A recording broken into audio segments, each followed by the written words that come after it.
What's going on, podcasters and YouTubers? This is Hav here, one of your hosts from the Real Fan Review. Today with me, we got our man in the chair, Al. How's it going, everybody? Yes, sir. It's going to be us two tonight. No Sanj, no B. And happy belated birthday to Brandon, man. It's catching up with us, Al. Still not even close. Not nowhere close, man. For some reason, we keep moving forward, and he's catching up. Yeah, man. But listen out, man. Today, man, we're talking about some exciting stuff, man. There was that Spider-Man No Way Home trailer that came out last week. Yeah, man. We're going to also talk about Ghostbusters Afterlife. We got a chance to watch that last week, actually. Mm-hmm. And we got Hawkeye starting in 2 days there on Disney Plus. So maybe we'll give people a little prep for Hawkeye, just talk about maybe some of the positives or the good stuff that we remember from Mr. Hawkeye himself, Jeremy Renner. Yeah. And so let's get started, man. Let's just talk about this Spider-Man No Way Home.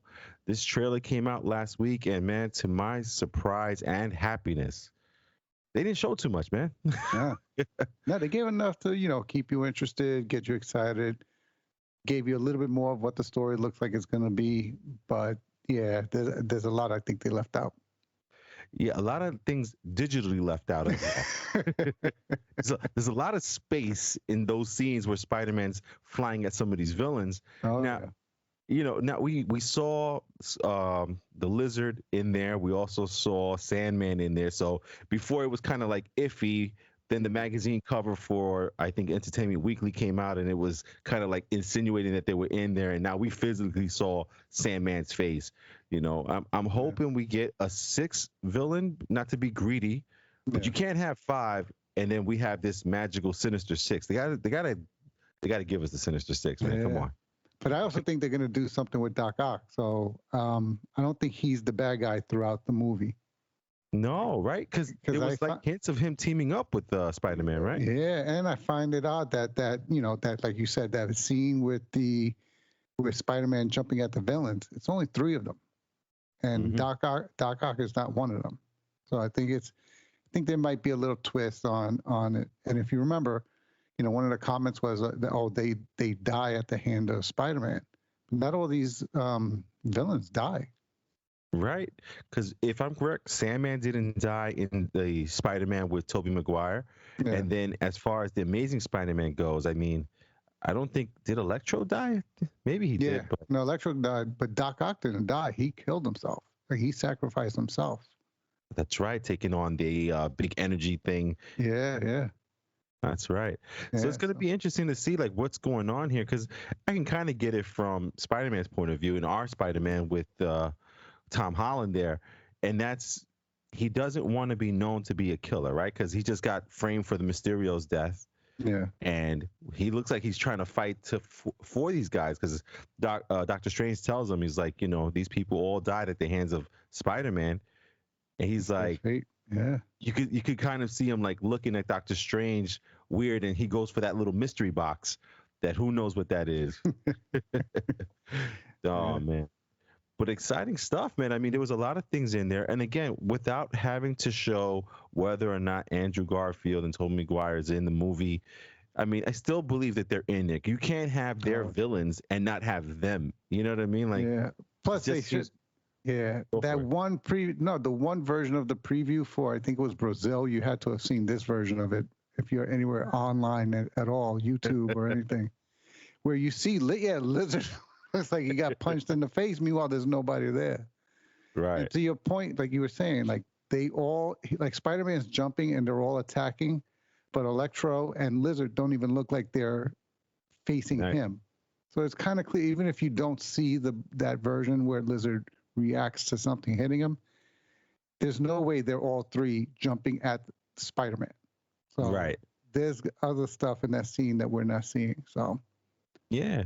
And I got to be real with you, Al. It's still iffy whether Andrew Garfield and if Tobey Maguire in the movie, because there's something hitting Chameleon in the face, Lizard in the face, and Electro's at something. But we also have to remember that there was a little hint at the end of Venom that he's in this movie. So it could be Venom that's in there. Could be Doc Ock that's helping Spider-Man as well. You know what I mean? So it's like 50-50 because these guys are both saying that they're not in the movie. Well, at least Andrew Garfield's saying he's not in the movie. Yeah. But you don't know for sure. Now, my question to you, because they're going to sell these tickets on Monday, I think October 29th is the day that they're going to sell the tickets November for the 29th? movie. Yeah, yeah. Mm-hmm. Okay, so do you think that comes with a trailer that's like they show something else, or this is just selling the tickets? Honestly, I hope they just do the tickets and leave them being in the movie for when we see the movie. You know, Right. like if they like we all like everybody's basically, I think, just operating under the assumption these guys are in the movie. Whether they show it in the trailer or not, everybody's going to sit down in the seat that night expecting to see the three of them. You know, I, for one, am hoping at the very minimum we get Andrew Garfield, because I really hope he does get to save MJ in that scene where she's falling, just to, you know, redeem himself for not saving Gwen. But other than that, I'm just really looking to see where they take this and where they go and how they finish out the MCU arc of Spider-Man. Yeah, man. And then the last thing I'll talk about really quick about this Spider-Man No Way Home trailer, because again, don't want to give out too much stuff because I want to be just as excited as everybody else is to not know anything and just lose our complete minds watching the movie on December 17th or 16th for us fans. You know, we know. But but check this out, Al, and tell me what you think about this. Yeah. There's a scene in the trailer where it ends with Doctor Strange, and he looks like he's where this final battle of the Statue of Liberty with Cap Shield there, and there's a break in the sky that's all purple, and Doctor Strange is there saying, "I can't contain them; they're all coming." Who is all, Al? I don't know. Who is all coming? See, because I'm trying to think who has purple. Because you know how everybody, all the villains, all the heroes, everybody has like a color kind of that represents them. I don't remember who's purple. Like I'm trying to remember who's purple that would be them. And the only thing that I can imagine that's been tied to multiple universes and is referred to as them would be the symbiotes. So I don't know if this is introducing like, you know, the symbiotes, and I think their leader Null or something, I think it's his name. Right. And you've already brought over Venom. And if you do need a new villain to go against Venom, this would be a good way of maybe introducing Null and explaining why in a following movie, Spider-Man and Venom need to team up.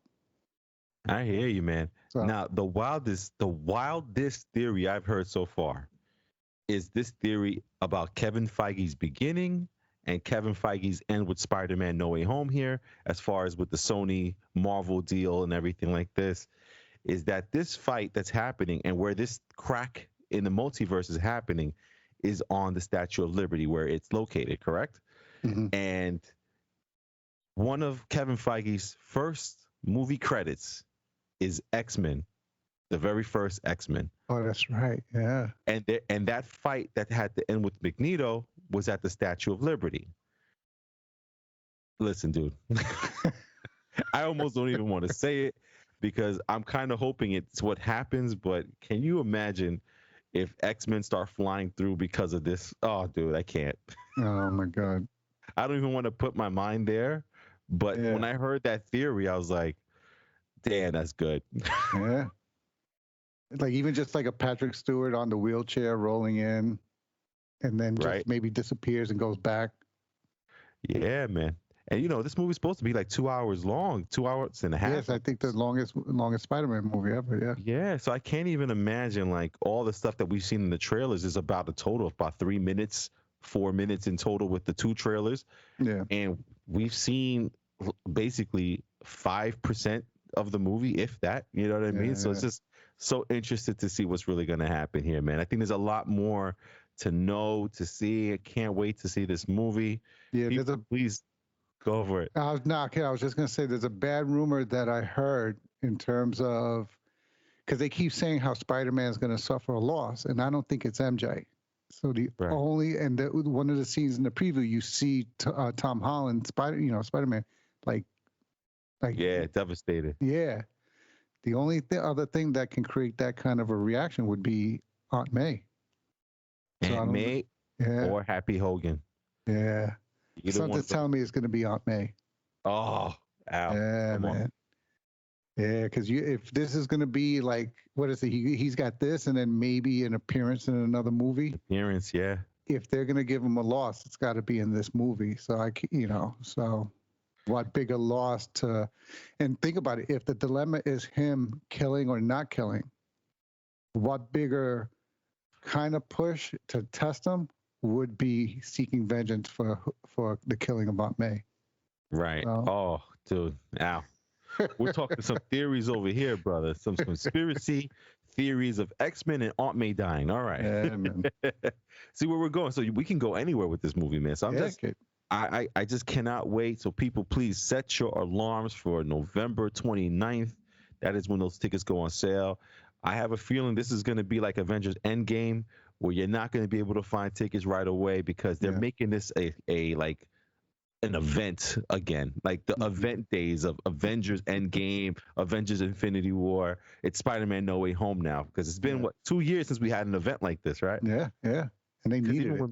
Because even when Black Widow came out, it wasn't an event. It was just like, all right, we'll go check it out, but it's on Disney Plus also, you know. Eternals wasn't that big of a deal. Shang-Chi was like, okay, we're going to go to the theaters to see it. Yeah. But this is the first, like, we all got to go see this. Yeah, we haven't even seen it, and we're telling it, you got to go. You got to go see this. Absolutely, man. Yeah, man. So listen, Spider-Man No Way Home, guys, if you saw the trailer, what did you think? Do you think we're getting the Spider-Man in there, or you think we're getting the X-Men, or Aunt May's going? Let us know. Comments below, or email us at therealfanreview@gmail.com.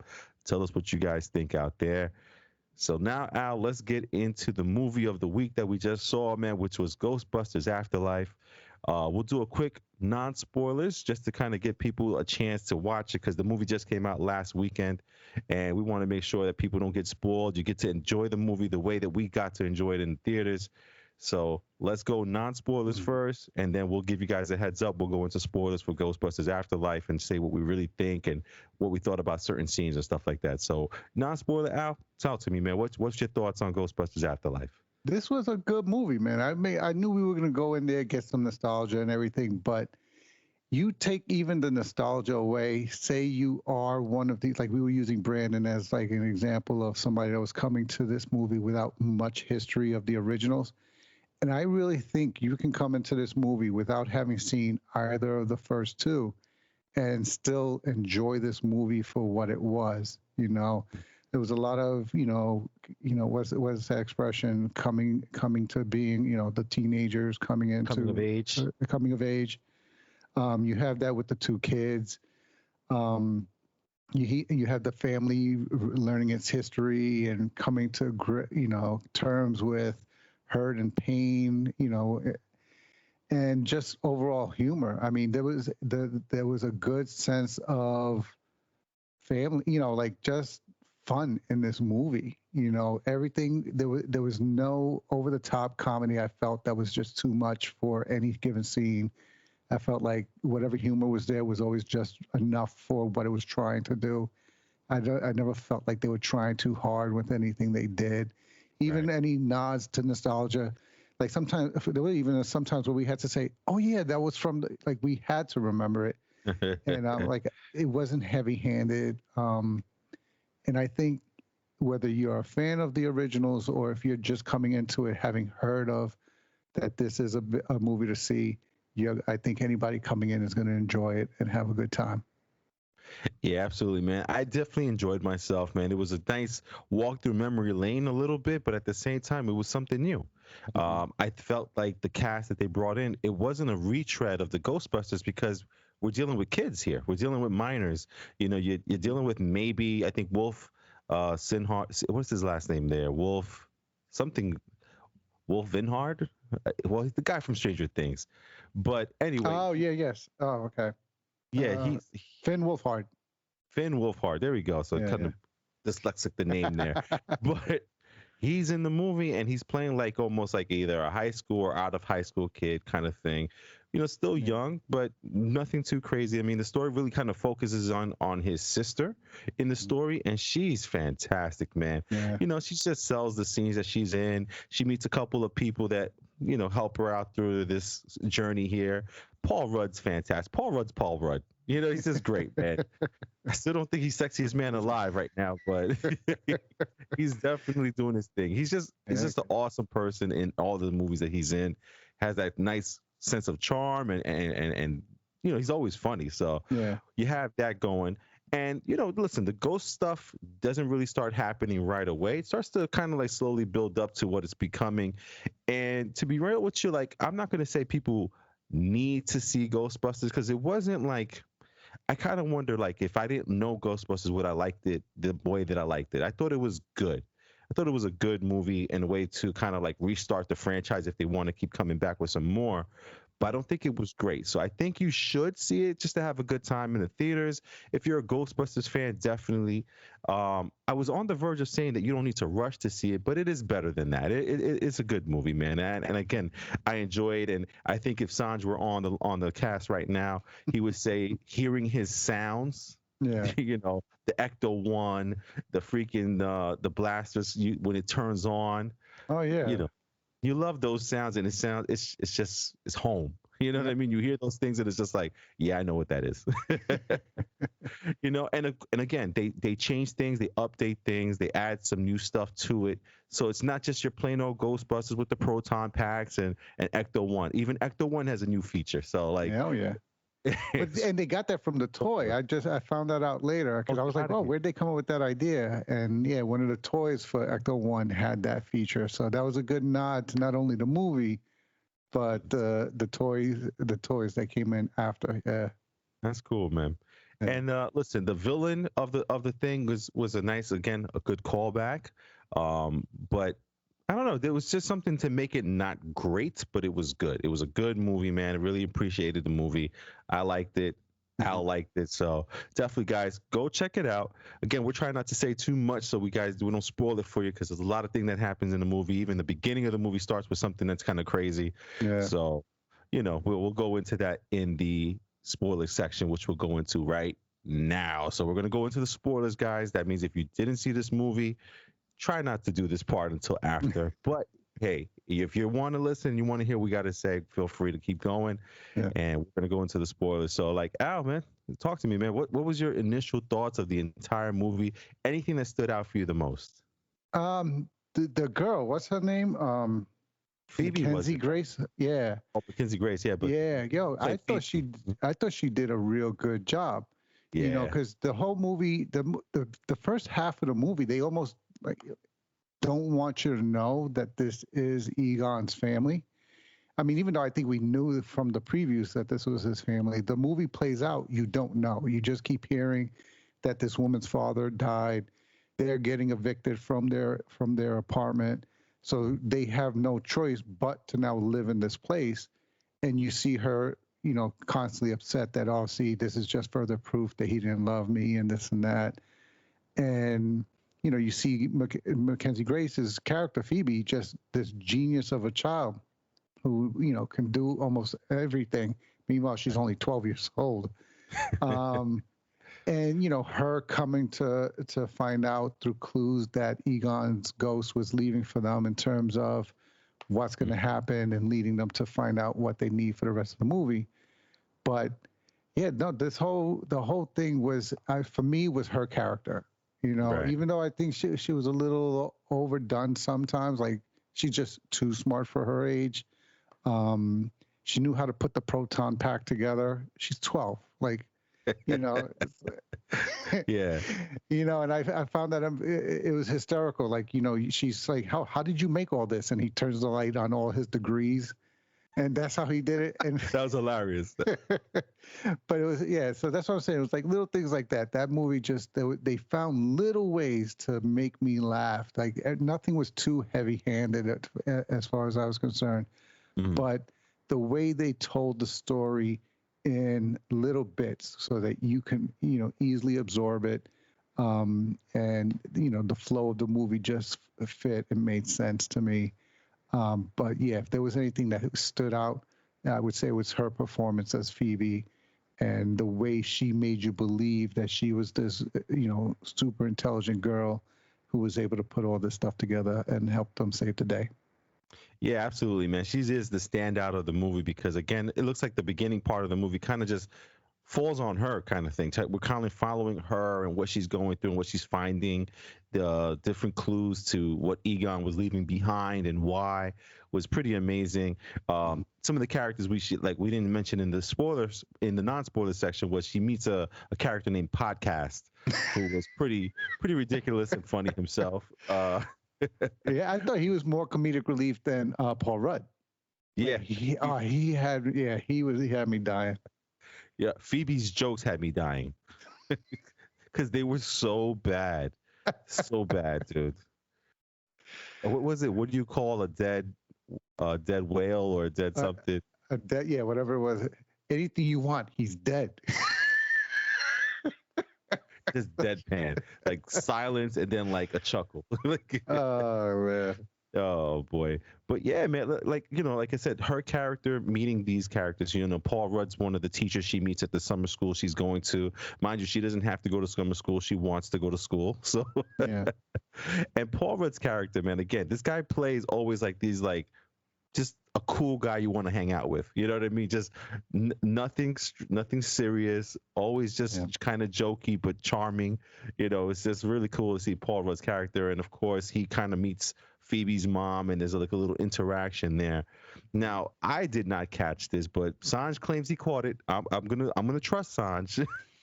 But he claims that he saw keys on Paul Rudd. Paul Rudd, we pointed it out. I was like, oh, it's so obvious. He's keymaster. Look, he's even got the dangling keys on his pants. Yeah. Yeah, man. So I wondered how much they were gonna like go to the past for their movie, and they kind of went back to the past pretty much for the basis of the story, right? We got Gozer, we got the two demon dogs kind of thing. Yeah.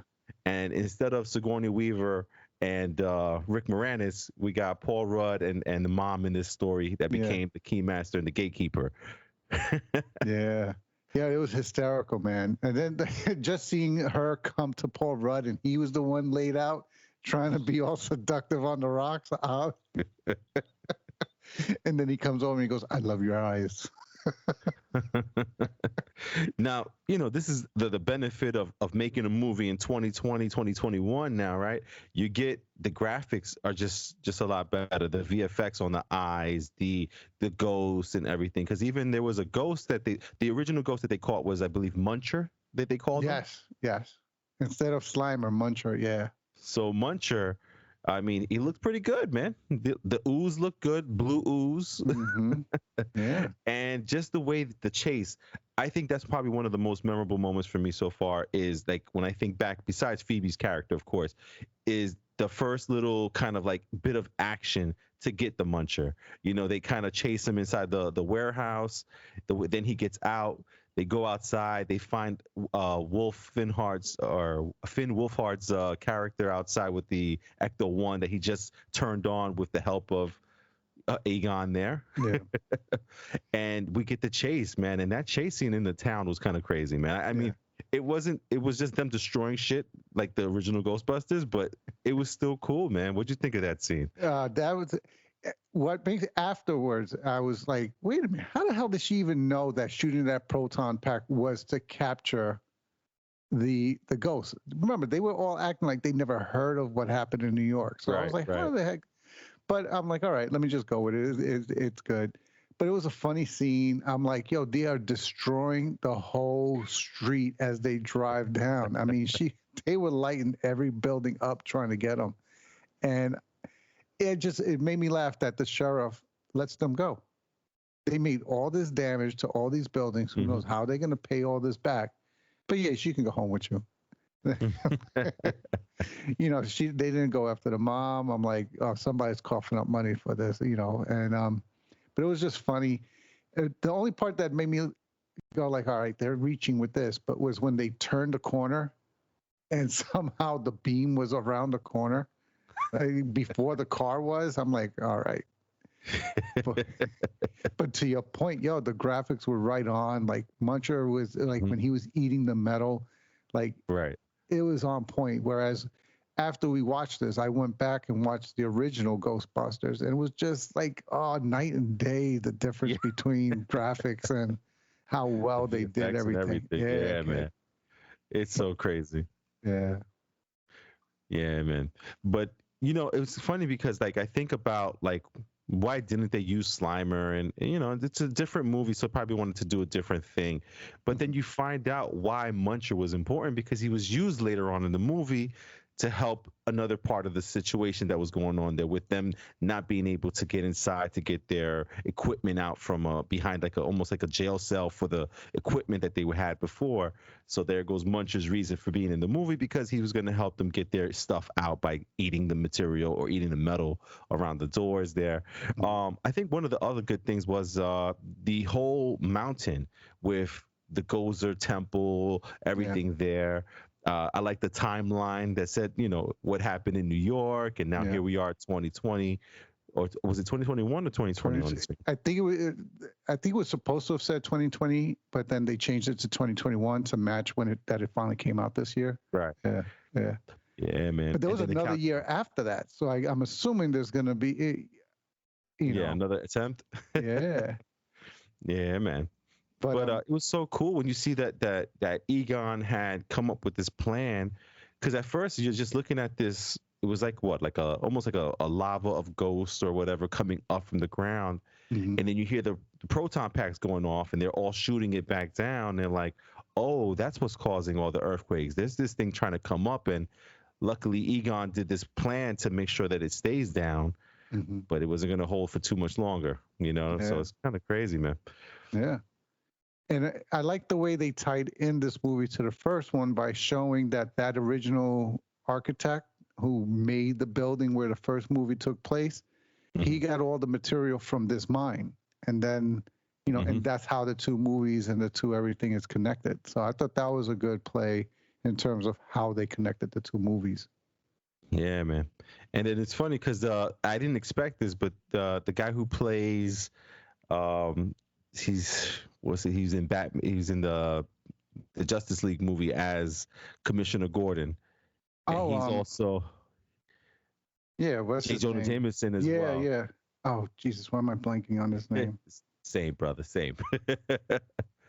But he's a fantastic actor, and he was the guy in the J.K. Simmons. How can I? Right, yes, J.K. Simmons. He's inside the little glass burial case to be brought back alive when the ghosts come back. It's so funny because when you see him in his face, you're like, J.K. Simmons?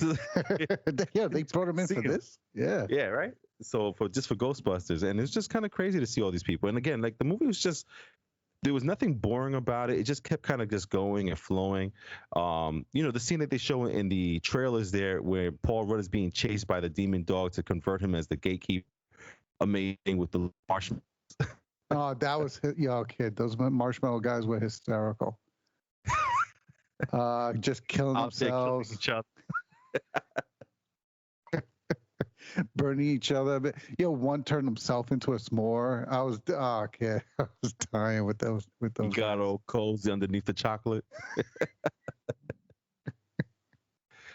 Just insane, man. Just a really good time, man. And then like the ending for me was a little weird, but at the same time, it just made perfect sense to do, as long as the families were okay with what they did there, because this is where we get into those like weird situations where Harold Ramis actually passed away back in 2014. So it was going to be like an homage to him. And I figured just like the little subtle things they were showing in the movie was like, oh, that's pretty cool to kind of like show respect to him being a part of this movie still.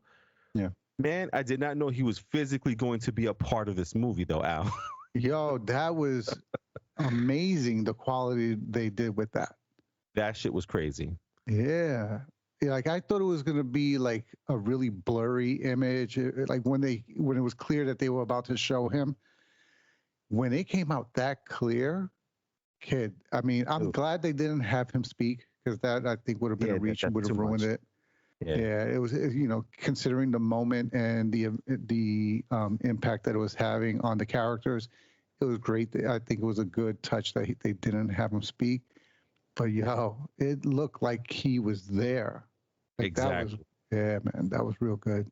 I think out of like all the times I've seen like someone who's passed still in a movie and they use like digital imaging for him, this is probably the best I've ever seen. Oh yeah, it eclipses what they did with what's his Princess name? Leia. Yeah, it eclipses And that. what was the name of the General Harkin? Oh yeah, that was yeah. Nah, they need to talk to this team. Yeah, that's what. Yeah. Yeah, this was kind of crazy. It looked like Harold Ramis was in the damn movie, man. Mm-hmm. Yeah, like the facial tics, like the movements and everything. Yeah, man. Like I was expecting him to speak, but like that's how good of a job they did in bringing him back. And it was a good touch. I don't think they overdid it for the movie. Like I think they paid a good respect to him. To your point, I'm assuming and I'm hoping the family, didn't get offended, because sometimes you can take advantage and you're obviously milking the person and the celebrity. But I thought they did a good tribute. Yeah, absolutely, man. I don't think it was anything that was disrespectful at all.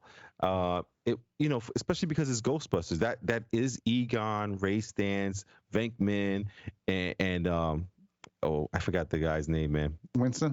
Winston. Yeah, you know what I mean. So it's like that's Ghostbusters. If you don't have the four of them, it's almost like something's going to be missing from the entire movie.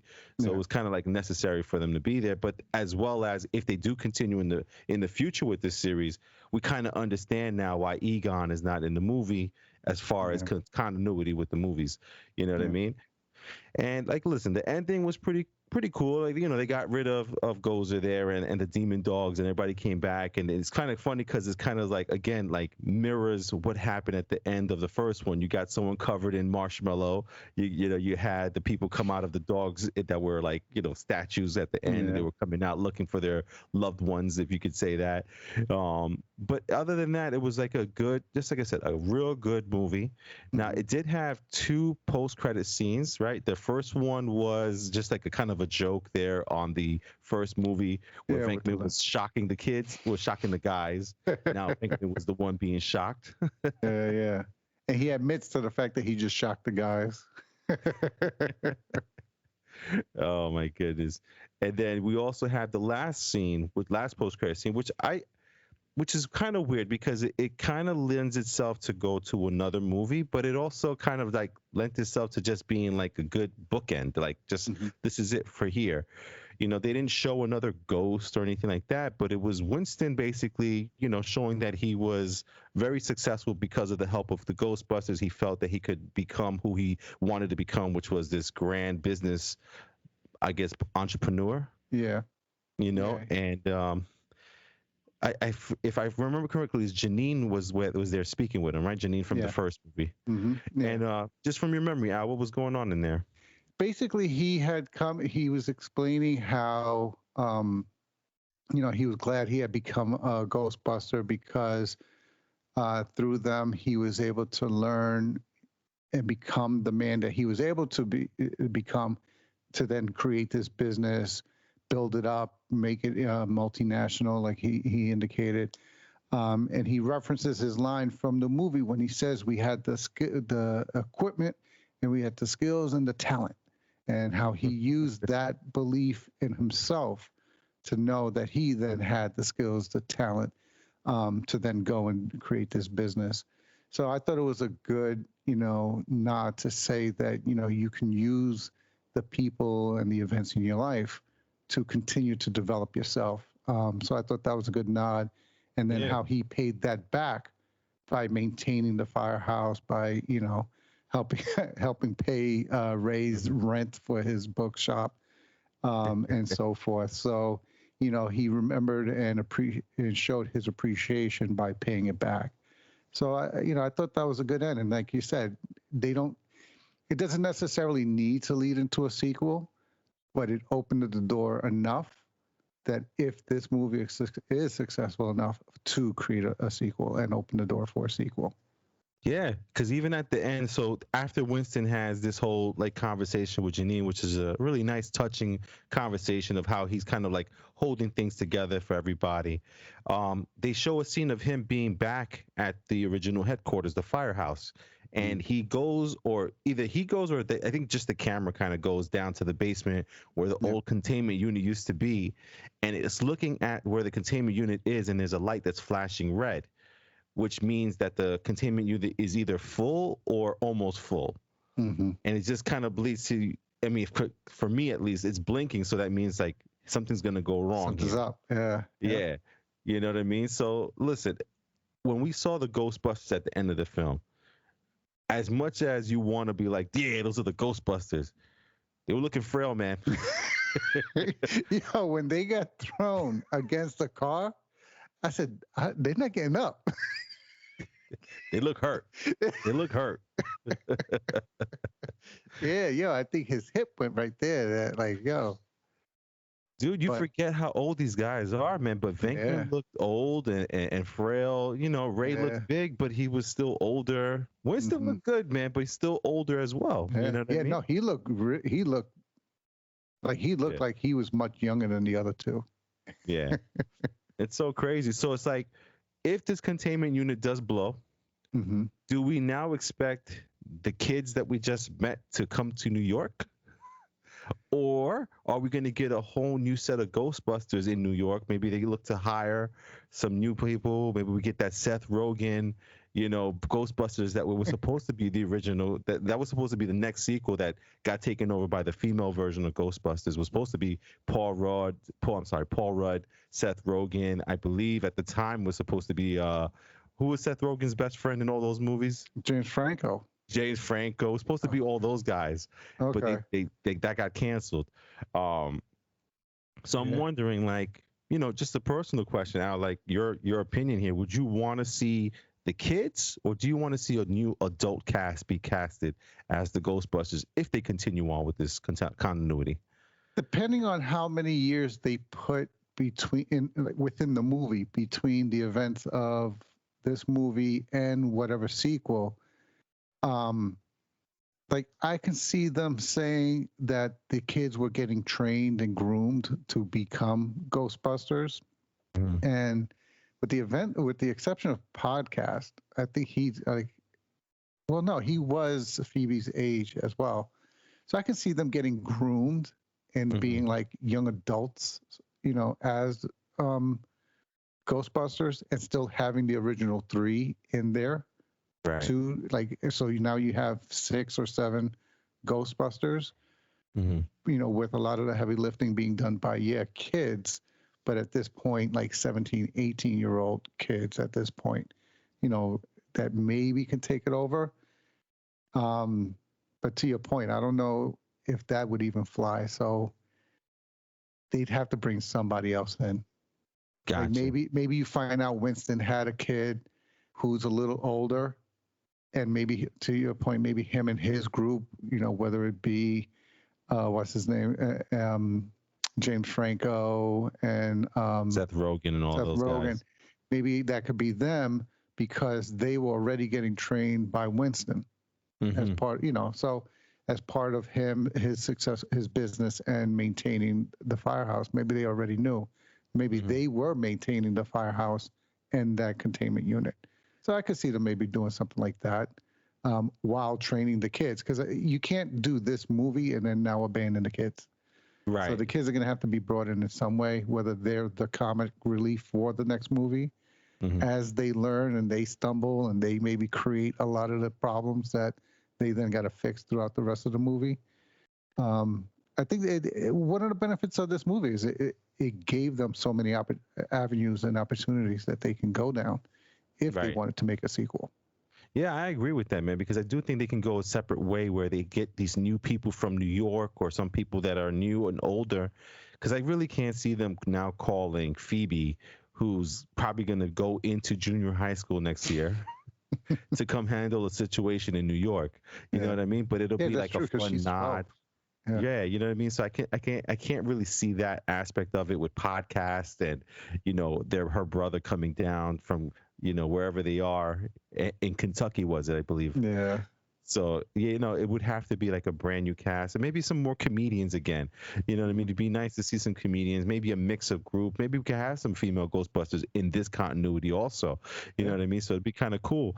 I just, again, I would want them to maybe have them show up at the last minute, kind of like, oh, shoot, from the last movie kind of thing. So yeah, but I definitely do think they should do another one, maybe another year or two from now, maybe even up to 5 years from now. Just nothing like 10 years, 20 years from now. They should definitely kind of look back into it a couple years later. But yeah, man. I mean, like I said, overall, good time at the theaters, man. It was good to see the Ghostbusters again. And guys, if you have watched it, would love to know what you guys thought of it. Do you think that it met your expectations for the Ghostbusters movie? Let us know in the comments section. Email us at The Real Fan Review. And again, if you haven't seen the movie, you just listen to us spoil it. Still go enjoy it, because I do want to see it one more time just to make sure I enjoyed it the way I think I did.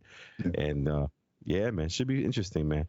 Now, before we go into a quick Hawkeye prep, just want to ask Al one question, because after the movie, I thought about it, because again, it was a good movie, not a great movie.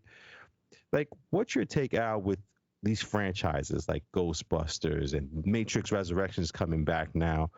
And even like we had Space Jam New Legacy come out. You know what I mean? Like, so there was a time where we kind of like just made movies and let them be, right? We got that movie. What was the movie with Brad Pitt where he kind of was the same person? Fight Club? Oh, Fight Club. Yeah, yeah. No, they never made a Fight Club part two. You know what I mean? No. They just left it as is. But there's a part of it that's also interesting to come back to these characters. Like we've always said, like the Fast and Furious franchise is like seeing family, Ghostbusters seeing family again. But I almost feel like sometimes when they keep making more and more movies, it's kind of like almost like killing that nostalgia of the original movies. Yeah. Al, what's your personal opinion on that, man? Do you like that they keep coming back to these older movies to make a new one? Or do you rather just like see just new movies, period?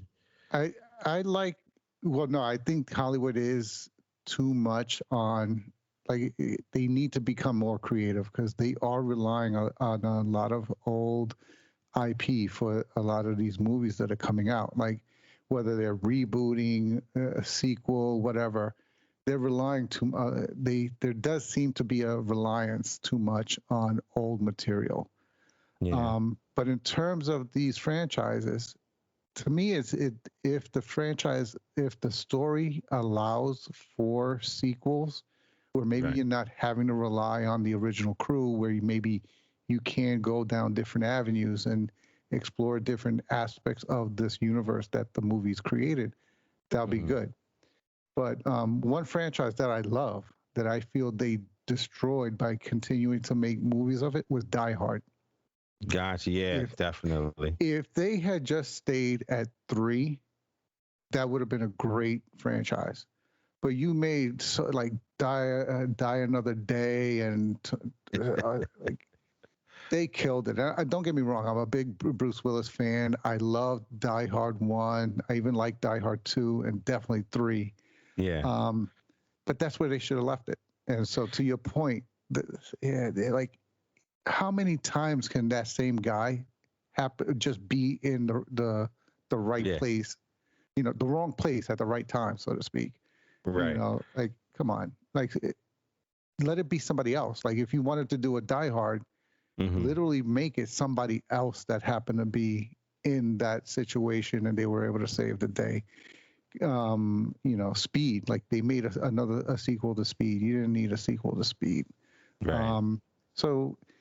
But then again, to your point, look at Fast and Furious. These are the same guys, but they're going through different situations. It's not stories and things. Yeah. So I hear you. They're doing it too much, but they need to be a little more picky with the ones that they're doing it with. Yeah, because like there's a part of me that, I have a huge movie collection, and I watch a lot of these movies over and over again, or I try to find them online for a 4K version of it. So like movies like Goonies. Goonies is a classic of mine. I rewatched it. It's not as great as I remember it to be, but it's still a classic. And a part of me is like, I would love to see a Goonies Part 2. But then I'm like, how would they even do that?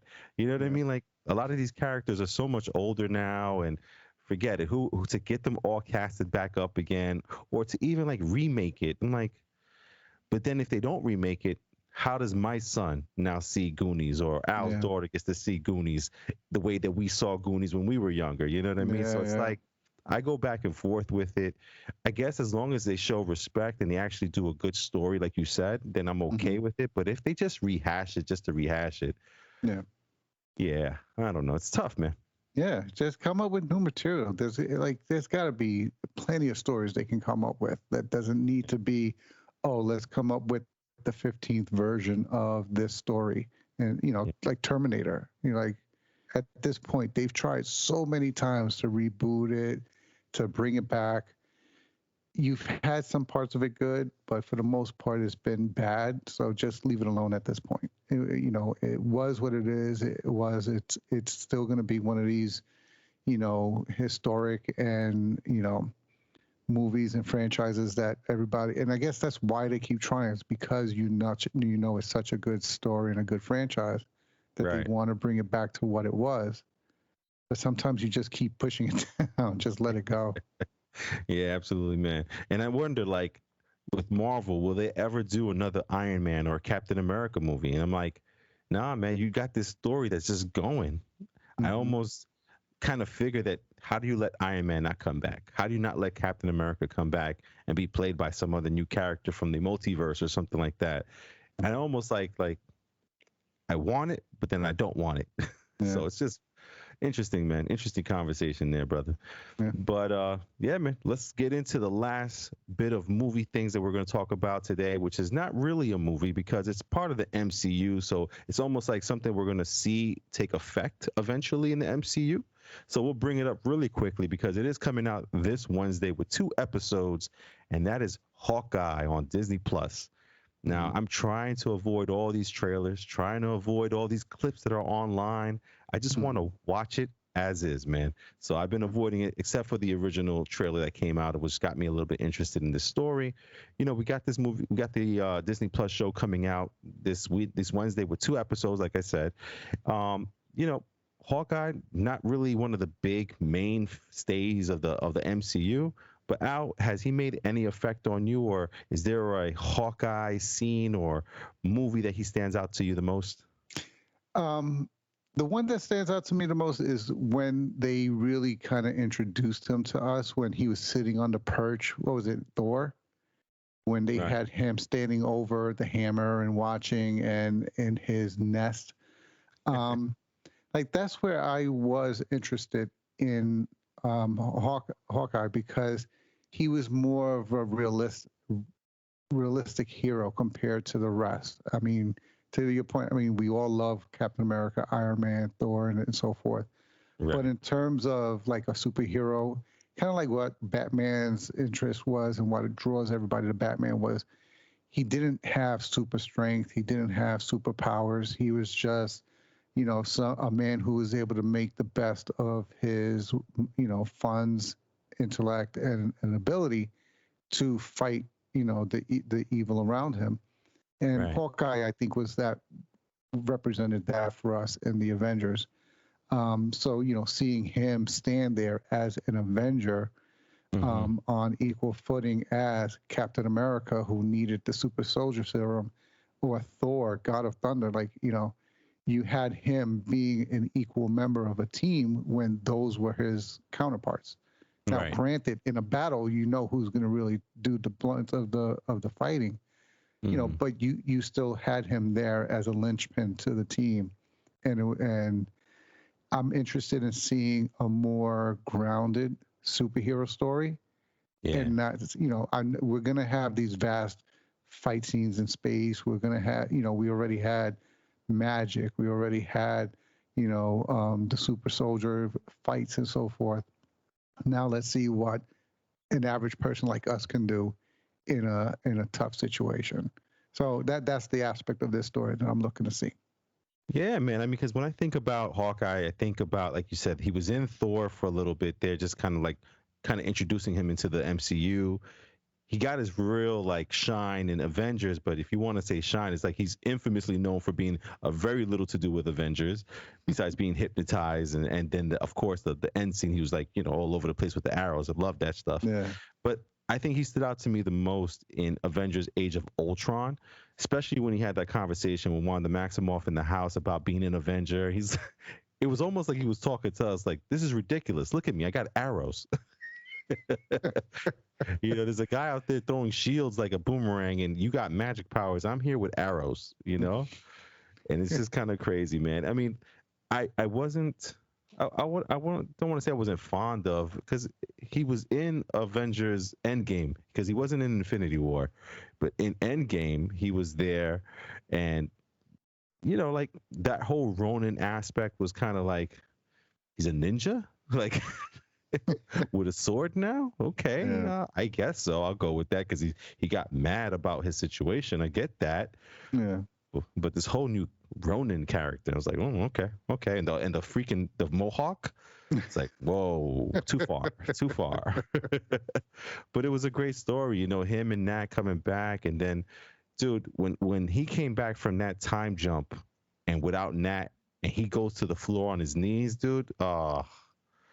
You felt that, man. Yeah, man. You felt that. Yeah. But I think he was also in, he was in Civil War also. He had his couple parts in there in Civil War.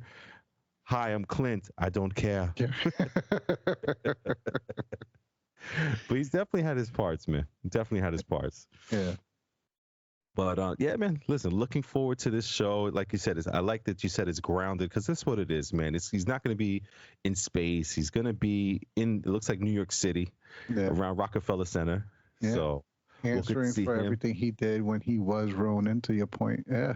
You know? Absolutely, man. And listen, I'm not a big reader of the Hawkeye series in the comic books, but from my understanding, where this story's coming from is probably one of the best Hawkeye comic book series that was ever made. So it seems like it's, you know, famous or it's well known. That's all Brandon's stuff. Brandon usually tells us about the Hawkeye comic books there. Yeah. But you know, I'm looking forward to seeing it on the screen here. Any thoughts on Haley Steinfeld playing the female Hawkeye? No, I mean, just it'll add new blood to the mix. It'll be good. Like, he's good in the sense that he was usually bouncing off of Natasha in the movie, so it gives him somebody new to bounce off of. She gets to be us, so to speak, in the show, I think, because, you know, he'll have to be doing a lot of explaining to her, a lot of teaching to her.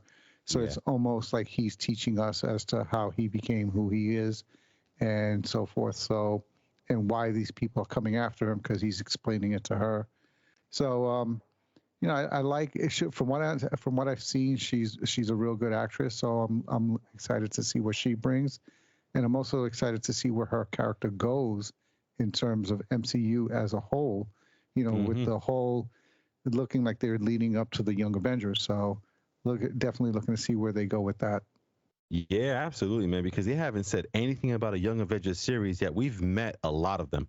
A lot of them. We've met the little Captain America. We met the two Wanda kids. We've met the little Loki. We've met all the characters from the comic books of the Young Avengers, and we haven't heard a single thing about a Young Avengers series. Yeah. So I'm just interested to see what's going on, what's being worked on in the background for all this stuff, man. So very crazy, very interesting, man. And listen, that's going to be our podcast for this week, man. We want to thank you guys always for listening and watching, man. If you're watching us, man, hit the subscribe button on the YouTube page there, or if you're listening on a podcast app, hit that little plus symbol so that way our podcast comes up to you for every time we put out a podcast weekly. All right, so guys, listen, everyone say goodbye to Al. You're never going to see him again because he's going to beat me in fantasy football tonight. Okay, what's his name went off 50-something points. Everybody say goodbye to Al. James Taylor. Oh, kid, man. 50 points by one person. Jesus. Yeah. Yeah, real nice, Al. Yeah, so anyway, by 20 points when the week started. Yeah, real nice, Al. Way to keep it going about the 50 points. Listen, man, it's going to be us for tonight, man. And again, thank you so much. We got our man in the chair, Al, with us. Have a good night, everybody. Yes, guys, and myself, Hav, again, thank you. Just subscribe, hit that plus symbol. We'll see you guys on the next podcast where we'll give you guys a Hawkeye review and maybe talk about some more stuff that comes out this week in the news. Until next time.